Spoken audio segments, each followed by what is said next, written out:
and welcome to Get Celebritized. I'm your host, Aurea McGarry, and I'm so excited to bring you amazing people to help you earn more so you can live more, live a big, vivacious, wonderful life, and so you can give back more to the causes, charities, and people that are the most important to you. So without any further ado, let me bring on this amazing woman that talks about a very relevant topic. Her name is Dr. Jackie Black, PhD, board certified couples coach, relationship expert, and marriage educator. This is such a great topic now, especially post-pandemic when so many relationships have gone awry, not just because of that. We know marriage, love is easy, like she said, but marriage takes work. So let's bring her up so she can talk to us about this very important topic. Dr. Jackie, welcome to the show. Thank you so much. It's great to be with you today.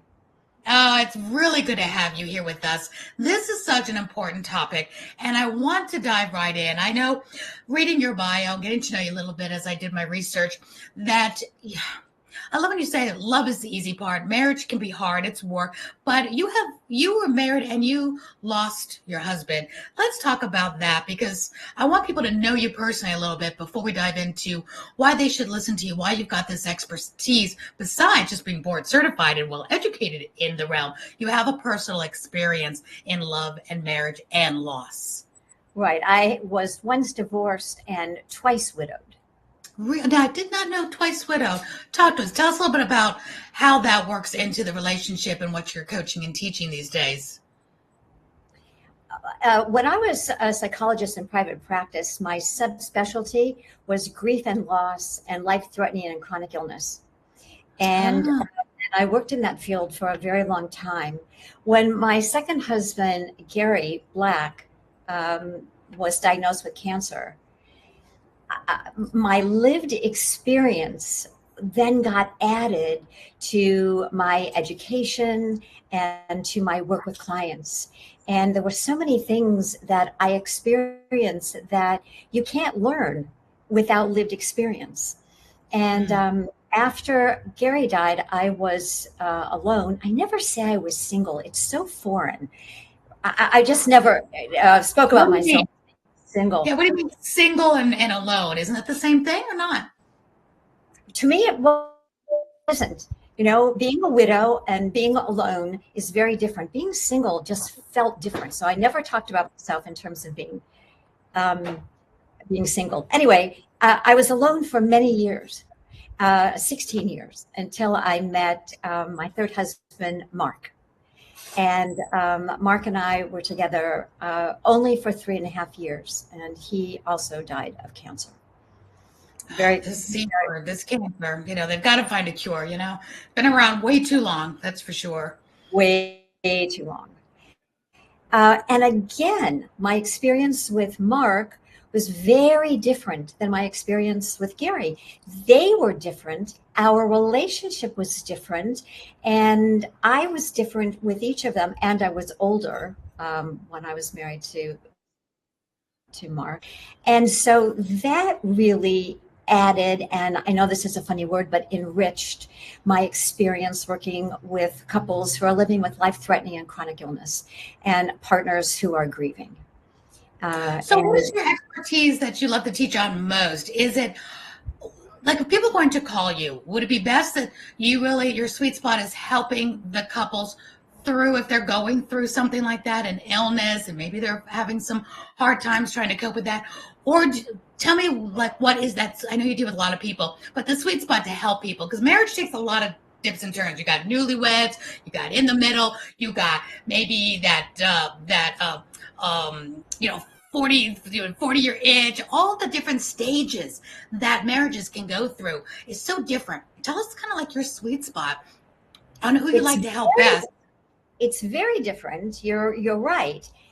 And the way that I work with clients is that I listen to their story and I listen very deeply to where they are, what they want, what's missing. And then my sweet spot is developing and have over the years couple specific skills and tools and strategies, but they're couple specific, right? It's not cookie cutter. It's not the same stuff that you would do, that you would learn or you would implement in other kinds of relationships. And so that's why it doesn't matter to me what their issue is or where they are on the continuum. If they're newlyweds, married the first time, the second time, the third time, for 5 months, or for 35 years. Because what I do is help them. That's the difference between coaching and therapy. And why coaching and couples coaching is so powerful, because we listen to where clients are and where they want to be, what they want their relationship to look like. And then I help them to co-create that for themselves. That's so good that you do this, because this is so needed. So what is the catalyst when people call you? What is the basis for somebody saying, I need to talk to somebody like Dr. Jackie Black?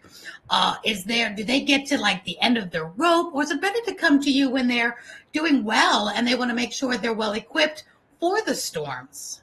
Yes and yes. People wait way too long. They think they can do it themselves. They think if they just work harder or try harder. And the fact is that we can get where they want to go so much faster when they're not in so much pain and they're not at the end of their rope. They're not hopeless. They're not disconnected. When I talk to couples about being connected, it's like a continuum.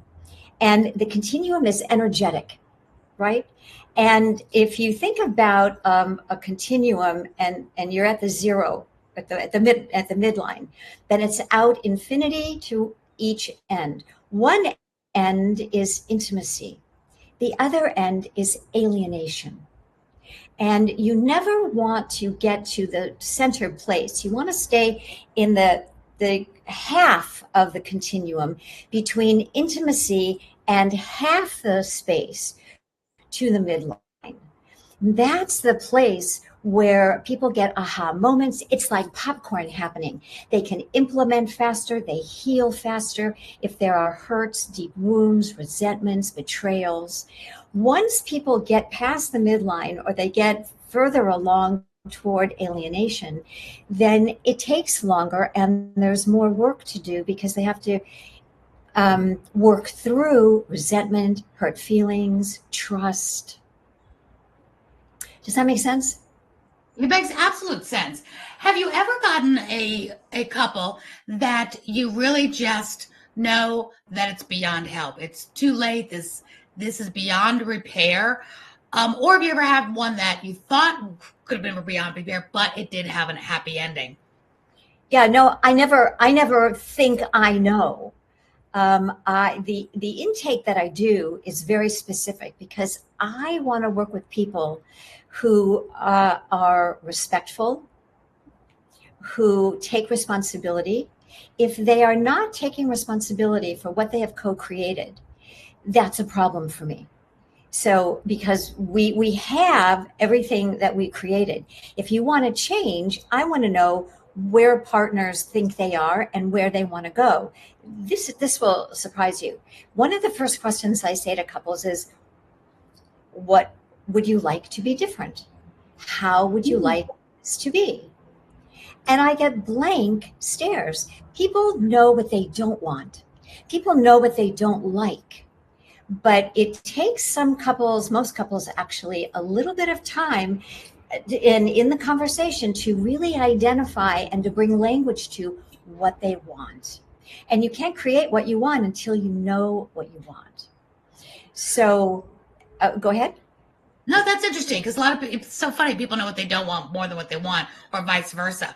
Do you feel it's helpful if you get this is like a loaded question. Do you feel it'd be helpful, and do you do this, help people before they get married? Like, I always thought there needs to be more coaching and training and teaching on this to our teenagers, to our young adults in college, because so many, I know I fell into this trap, getting married to someone that thought, oh, they'll change with time. I can help fix them, right? Oh, they won't be jealous and control like this. Once they get to know me, go ahead and marry them. Everything will be better. And that Pollyanna type of thinking gets a lot of women and men probably in trouble as well when you're thinking it'll get better down the line. But there's no coaching, there's no teaching, there's no training in this world on this. For the young people, they're either doing what they saw their parents do or aunts and uncles and just becoming a person that emulates what they saw or going completely against what they saw. Like if they saw, their parents divorced and just terrible, then they never want to get married because that's all they saw. So what say you in helping educate before people make this supposedly lifelong decision that can cause so many bumps and bruises along the way if not done right? Premarital coaching is so powerful, and it's just the last couple of years that they have been keeping statistics, and this is a fabulous statistic. The divorce rate among people who have done premarital coaching is down 68%. Down 68% because they have a context of stepping into relational space. They have a context for skills and tools and strategies, when to apologize, how to receive an apology, right? What to do with your anger, how to communicate when you're upset or when you're hurt, how to talk about money. And so this is so good. This is so good because most people have more training to go get a job out of school, out of high school, out of college, and know how to put together the resume and be good on the job and all of that. And there's absolutely no training for parenting, I've always said, and or marriage skills, where it's so easy to be ruled by your heart, get in the love, the hormones, everything's going wonderful. But then the life skills that it takes to and relationship skills, all those things. And what? And relationship skills. Relationships, absolutely. And just what you said, how to know that the woman is always right. No kidding. But kidding aside, how to be able to apologize, how to say you're sorry. Nobody is right all the time. And when you can say you're sorry, it's important. And we don't throw away our kids. Our kids go through good times, bad times. All that relationship is always there. So to have that skill set for the spouse too, when you are right for each other, but maybe you're just hitting a bumpy road, how to keep it going when you're right for each other. There's a difference when you're not meant and it's totally just wrong. So on that platform, do you ever know when something just isn't right and they just should not be together? No, I never think I know anything. I get all of my information from clients and then I give them my best not advice, but feedback about where they are. I make a lot of suggestions. I teach a lot of strategies. I have them practice. So they decide. And after they do this work, and it doesn't take very long, they begin to see where the problem areas are. And they can begin to appreciate the stuff that they love and that's working, right? The cloud kind of lifts. And it's not all bad. It's not all upset and pain and heart hurt. Because people learn how to be open-hearted and vulnerable. And if you're always hurt, or if you're feeling like you're hurt all the time, or he or she isn't listening to you, you're not being heard, you're not being regarded, then your heart begins to close. And in order to keep that energy, that continuity of energy, you have to be open-hearted and vulnerable. And that's where great sex happens. Sex does not happen when people are shut down emotionally. It just doesn't. Right. For sure. What is your best advice? If you could give like your top 3, 5, whatever tips to relationships, to people that are in a relationship and they've hit some tough patches, I should say. What are some of the first tips that you give them to help them take those steps, whether they ever meet you or not, that can help them move past or through some hard times they may be going through now? So the first thing I would say is to make physical contact 3 times a day, right? Even if you just put your hand on somebody's shoulder or a squeeze on your way by the room, some kind of physical contact. It doesn't have to be hugging and kissing, depending on how disconnected people are, but to engage in physical contact 3 times a day. That's the first thing. The second thing is to decide what you want to hear from your partner. What can your partner say that will let you know that you matter, that they care about you, and that you're loved? And that might be, I'm so glad you're here. I love coming home and knowing you'll be here. You do so much for our family, and I don't think I tell you that enough. So, but you have to sit down with each other and talk about, what are the things that I want to hear? What can you say to me that would make me feel and believe that you care about me and that I matter? Is it kind of like knowing each other's love language, like taking time to find out what their love language is? No, I don't believe in love languages. I know that that's a lot of people are going to go, ugh. Love languages is a very small, how can I say this, aspect of the bigger picture that I'm trying to help couples step into. It's one-dimensional, and the work that I do is three-dimensional. What do you mean? Like if I'm talking love language, like what you were saying, finding out what makes that Gary person. Chapman's love language. The fact of it, I said, I believe you're talking about Gary Chapman's love languages. No. I don't know anything about it. I'm just saying, I'm using a word like in general, like that, what you were saying is like a love language where you're saying, this is what I need each day. This helps me to know, by getting a hug, by getting, saying I love you. That's somebody's love language. I don't know about the book, but just saying, is that kind of like a love language that you're showing, that we communicate with each other so we know what somebody needs, what versus what somebody doesn't need. Not everybody is affection and loving and needs the touch, but your partner may need that throughout the day. So is that kind of how people can understand it a little bit better? So I like to think about it in terms of, how can I show up? What can I do? What can I say? Right? What can I do? What can I say?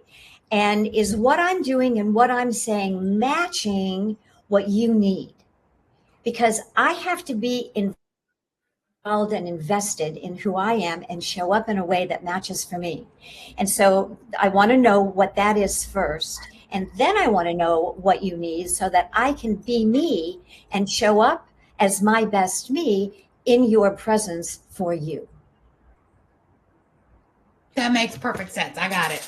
So I love these tips. Keep going. Is there any other tips that we need to know? Because this is such an important conversation that people need to listen. They need to lean in. They need to be able to take the time to know what matters to their spouse, their partner, whoever. And then I want to ask you a little bit about pre-marriage as well, as soon as we're done with a couple more of your tips, because these are good. That would be my next tip, is listening. Listening is a skill. And you listen for three things.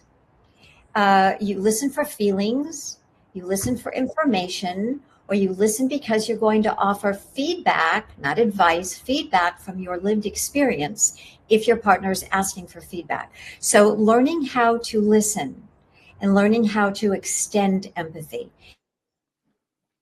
It's very important and hard for people to do, because we want to jump to the doing. I want to make you feel better, and I want to help you fix it. No. The very first thing we want to do is just listen and then extend empathy. I hear how hard that could be. Yeah.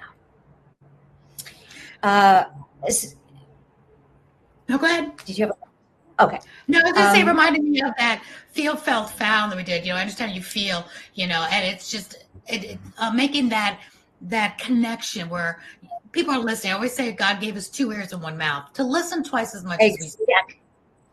Yes, and it deepens connection. And when you said lean in, physically lean in, tilt your head a little bit. Those are body language signs that let people know that you're really interested, that you're awake, you're present, you're really listening. Yeah. So that's listening. Speaking. Speak from the I position. I. Erase you from your vocabulary. I need, I want, I feel, I think, I prefer, I don't like this so much. I'm not comfortable with this or that. So there's 2 parts of this. I position, erase you, And stop asking your partner questions. Please stop asking your partner questions, including, what do you want for dinner? When people say, well, I'm very easygoing, whatever she wants is fine with me. No, that's hostile. Really? Yeah. What do you mean stop asking questions? Why would you stop asking questions? Don't you want to know what makes them happy? What's for dinner? Nope. Nope. Stop asking your partner questions. What should we do instead?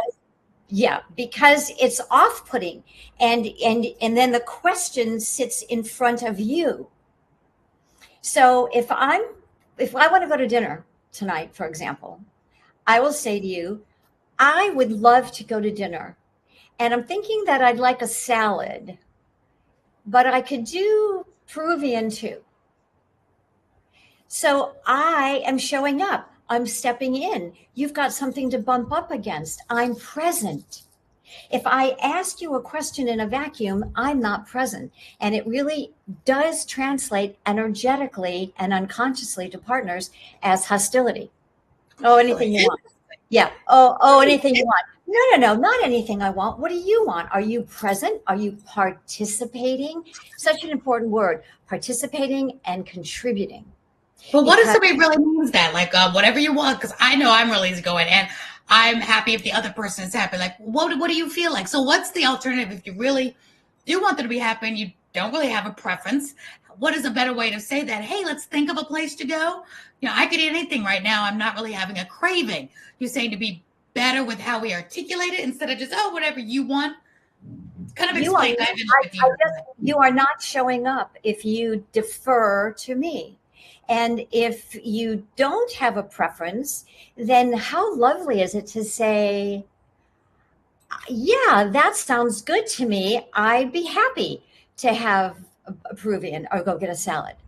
Yep. Do you want to go? And we could go here or here. You're showing up. You're participating and contributing. You're giving your partner something to bump up against. That's cool. I don't care, whatever you want. No, it's not whatever I want. We are co-creating in every moment. And if we take a pass in co-creating, then we're absent and our partner is in relational space by themselves. Got it. So the key to this then, to wrap this little piece up in a nutshell, is don't come to your partner with whatever in that non-care, even though you may mean well, that you really, well, whatever. It's like you said, too hostile, I don't care. Versus if I were to come up and say something like, I'd love to go out to dinner. I'm easy tonight. What do you feel like? I could go for anything. What would you feel like? Is that a better way if you really don't have a hankering for it? No, because if you don't have a hankering, you can always go for a hamburger, or you can know. I mean, I could eat Peruvian food. Say something. All right. So don't leave it on anything. Say because it signals your presence in relational space. Interesting. Okay. So say, let's go out to dinner. I could go for a hamburger, or I could go for fish. What would you like? Or I don't want this or this or that. Or I don't want to go here because I don't want to deal with the parking. Gotcha. So just be present. Interesting. What else can we be aware of being present? Because that was a really good aha, because most people don't even think twice about that. They think, well, I'm being good, I'm being easygoing. But really, you're saying you're being negative and being hostile. What else is a misconception that the average couple could be doing, thinking they're okay, but they're really not? This one is a really great one.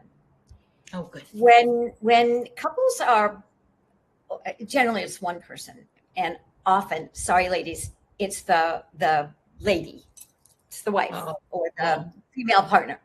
Okay. Who says, you never take out the trash, walk the dog, blah, blah, blah, right? There's a whole list. Right. It's never the problem. Did I say never? Never the problem. The problem is she's not feeling the participation. She's not recognizing the contribution. And so the left brain says, oh, here it is. He's not, or she's not in some cases, da, da, da, da, da, da, da. right? The left brain gets involved, and the left brain has no business being in our love relationships, unless we're talking about money. Right. And the left brain thinks it's helping by saying, oh, wait, I know what this is. No, what this is the intangible connection. And there's a real absence of contribution, participation. That is what we're talking about. That's like gold. So if a woman's feeling that way, which probably every woman's felt that way at one point. Like, oh, if they could only take out the garbage or only help with the dishes or take out the dog. All right. So if a woman's feeling that, what is the best way to address the real problem and to rectify that her feelings are valid, but how to get the right feelings out so that does get done and they feel whatever it is we're supposed to feel? Exactly. I have a client named Holly, and she and her husband worked with me for a while. And I write about Holly in lots of different places and with their permission, just because I want to be clear. So Holly was feeling like her husband wasn't showing up. He wasn't there. They're both entrepreneurs. He is a serial entrepreneur and always has a lot of fingers and a lot of pies and is busy, busy, busy, busy. And she was just feeling like he wasn't seeing her and wasn't caring and wasn't there. And intellectually, she knew that wasn't true. So she took a step back and she said, what is going on with me? Not with him. What is going on with me? I need something. What do I need? And she took some time and did self-reflection. And I teach all couples to do self-reflection, personal reflection, and then couple reflection. So in her personal reflection, she recognized that she really wanted to have coffee one morning and lunch in the middle of the week, right? When she really dropped down into her druthers, as my grandmother used to say. So she said to him, I'd like to have a conversation. There's some things that I've just discovered about myself that I would love to share with you.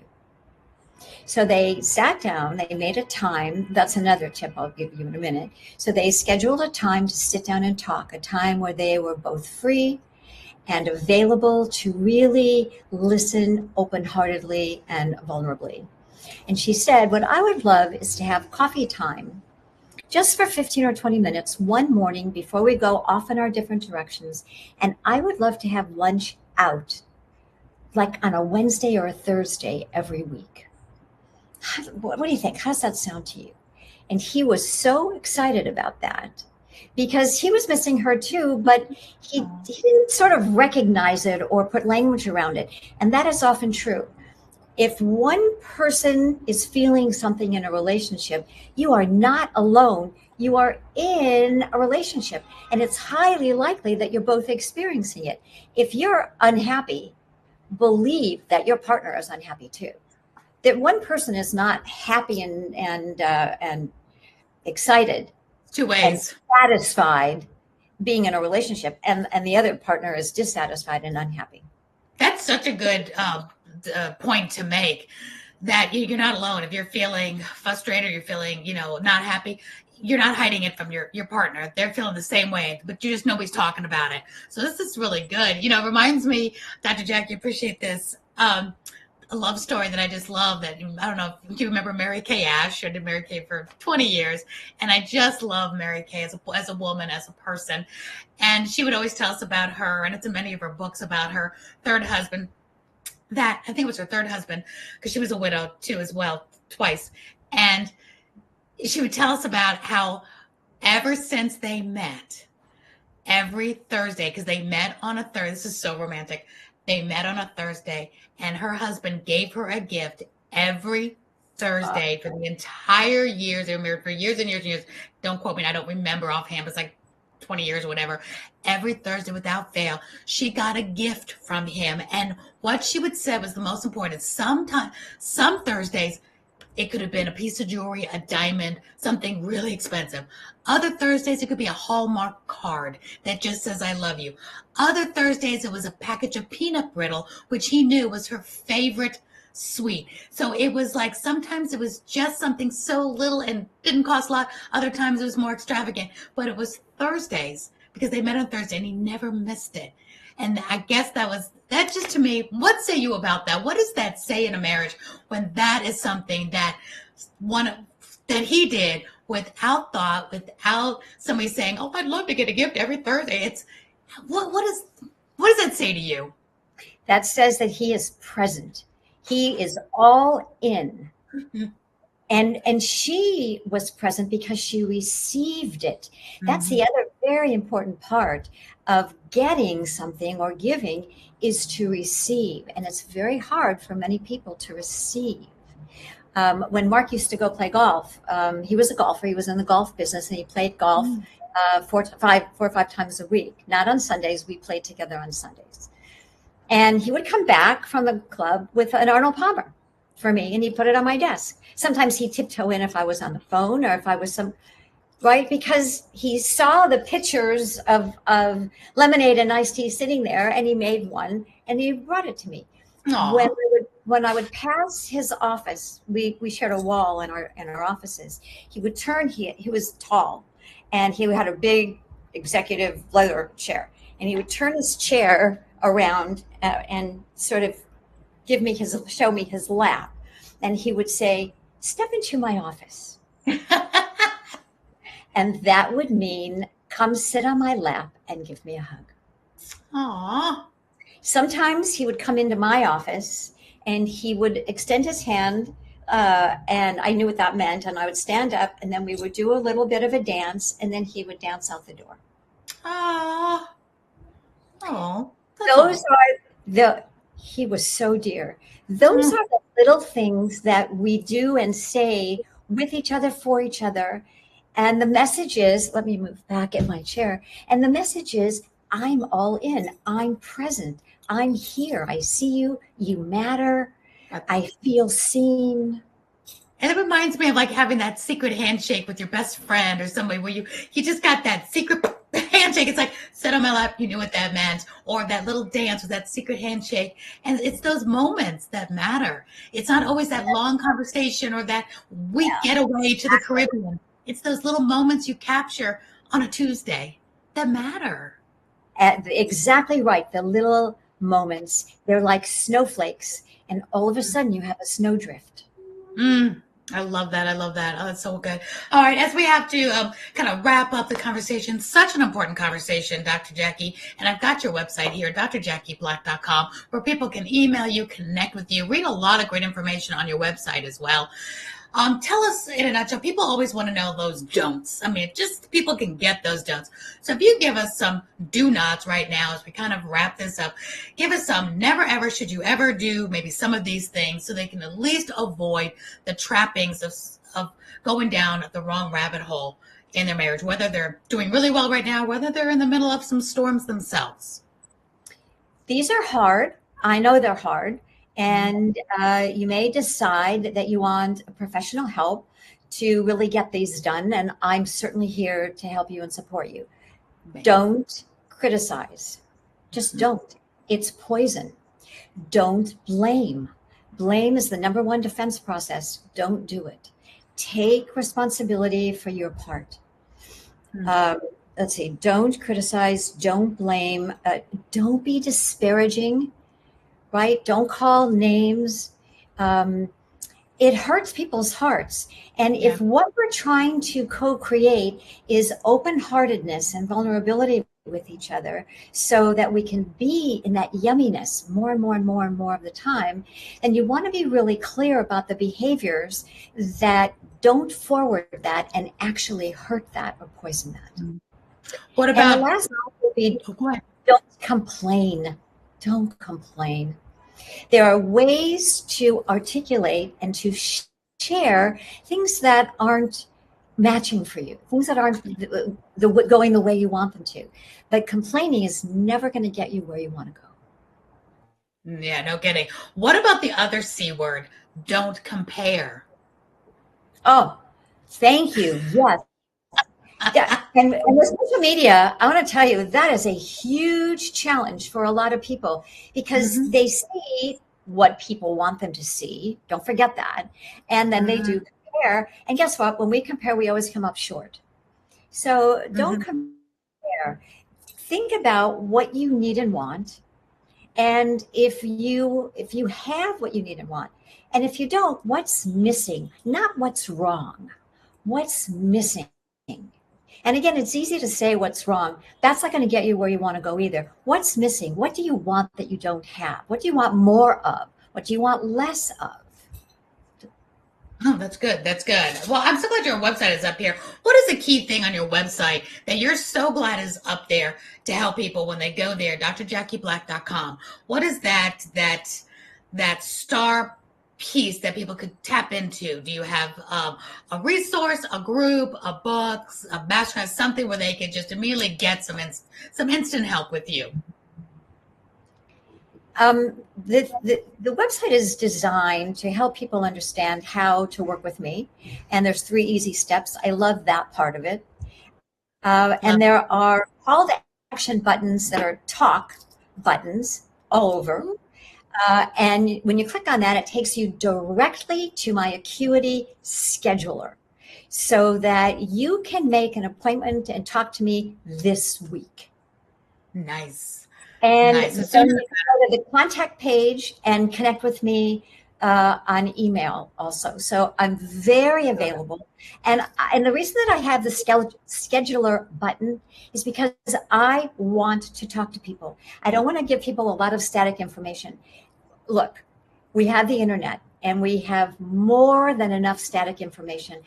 I don't want to add to the noise. I want to have a conversation with people who are serious about taking a look at what's going on and making some changes. And what's one or 2 key pieces of advice you could give the couple that are not married yet? Is there a red flag that you would want people that are dating that is just a red flag they either need to address or know that this is not the path to go down? I know it's not stagnant, there's no big generalization, but is there something that is a red flag that they should know about to either address or maybe know this might not be the path to go on, might not be I want to say soulmate, but you know what I'm saying? That is there a red flag or a couple of red flags that they should really be aware of before they say, oh, we'll just, that'll work itself out. We'll just get married. It'll work itself out. Yeah. Temperament. There are 3. There's there's values, style, and temperament. What was the second one you went out? What was the second one? Style. Okay. I'll give you a short story. So when I was dating, before I met Mark, someone invited me to a wine tasting, and I met someone, and he said, why don't you come over to my house on Sunday and we'll watch the tennis match? I said, great. So I had on slacks and a linen camp shirt because I'm very formal. You can tell, very tightly wrapped. And so I drove my car over and I got out with, and sandals, slacks and a linen camp shirt and sandals, right? He opened the door in sort of semi-swimming trunks, with the elastic waist and a tank top. No one has to. Oh. And right. And he said, shirt, right? Seriously? And he said to me, before he said hello, it's nice to see you. Thank you for coming. No. He opened the door and said, well, why are you so dressed up? I knew in that moment that he didn't appreciate my style, right? Mark would light up. He loved every time I'd walk into a room, he'd love this. He'd love you look beautiful. Yeah. What, why are you so grumpy and so style? I'm not right. I'm not you'll be shocked to hear this. I don't camp. Really? Yeah. So why would I date somebody who loved to camp or a backpack or hike or water ski? Or I'm a flea market person. Oh my God, I love the flea markets. Lifestyle. So style. That's style. Style, value, style, and temperament. Are you a morning person? Are you everybody has always said about me that I open my eyes and my mouth at the same time. So I'm up and I'm happy and I'm singing and I'm walking around the house. And, if you're a grumpy person that needs quiet and you can't open the blinds until you've had 2 cups of coffee, temperament. That's not the temperament. If you get irritated and aggravated in traffic, there's traffic. What city do we live in around the world where there isn't traffic? So, temperament, how do you deal with your outside existential world? Yeah. So those 3 things are very important, and they are intractable. They are not going to be any different. Values, Really style, great advice. and temperament. Really great advice. I love that. It's so important. So if we get people to lean into those and listen to that, it would, because I did not when I was in my 20s, and I really just thought, oh, they'll change, they'll get better. There's certain things, like you said, that just aren't changeable. And you have to have your non-negotiables. What is important to you? Like that style is important to you. It should be, because it makes that blend, And I remember, I put up a lot of Christmas trees in my house and stuff like that. And instead of somebody saying, oh, wow, those are beautiful, when they say, oh, that's too many, it's like, oh, whoa, because Christmas and the house and festivities is important to me. That love of life, that sparkle in your eye is so important. And you're not going to change that. Like, you weren't going to change that person from wearing the tank top, the shorts, and thinking, oh, you're too dressed up, instead of saying, wow, you look beautiful. Those things do matter, and they don't change. So really good advice. Really good advice. We need to teach us more in the youth, the high schools, the colleges, and help people really know. Don't try to change each other, male or female. Don't think things are going to get better if they're just not. And try not to listen to all the hormones and everything that's going on for that sexual attraction when you first start out. If you're thinking about getting married or spending your life with somebody, really think about these things that will matter long term. I remember I always told my daughters, find somebody that would be with you. And we've had a lot of cancer in our life. My mom died of cancer. She had it twice. My brother had cancer. I had cancer. And find somebody that will love you when and if you're bald, when and if you're 30 pounds underweight or 30 pounds overweight. It's that loving you through life. Will they be with you? Because I had a very dear friend of mine whose boyfriend left her when she was going through chemo. I mean, you really find out what people are made of when you go through life's battles. Would that person be with you during those times? Would you be with them? You've got to be a friend to have a friend. Be a good person to have good people in your life. And those things matter. So I'm going to give you the last word on that. So when I was dating Gary Black, I canceled our second date because I was just having a bad cold. I just didn't feel good. And so I called him and I said, I'm so sorry. It was last minute. I said, I'm just not feeling well. And, I look forward to the next time that we can get together. And he said, feel better fast. About an hour later, there's a knock on the door. And he said, I had a large Bernese mountain dog, 130 pounds. Love those. Oh. I know. So he knocked on the door and he said, I thought I would come give Heidi a walk so that you don't have to go out tonight, and give her last right. How thoughtful is that? Where you're not just coming over and think, oh, let me bring you some chicken soup. It's like, let me walk your dog. You had me at hello on that one. I mean, the thought that took, that caring, and you win a person through either their stomach or their children or their pets anyway. That's just, wow. I have 4 dogs, and I have to tell you, somebody that's in my daughter's life right now, such a great guy. I just adore him. He did something like that where, I take out the garbage. I'm, bringing the garbage up, and that's great. And then the next day I'm noticing the garbage can's not out there. It's back. Like, what happened? And he just, without asking, without saying anything, without even mentioning it, brought the garbage can back in. And I was like, wow, for him to do that, I was just like, there's a keeper, That was my thought exactly. There's the keeper, so kind, because people can, put on their best behavior and best moments, on dates and things like that. But when they do something out of the ordinary like that, that really shows you the character.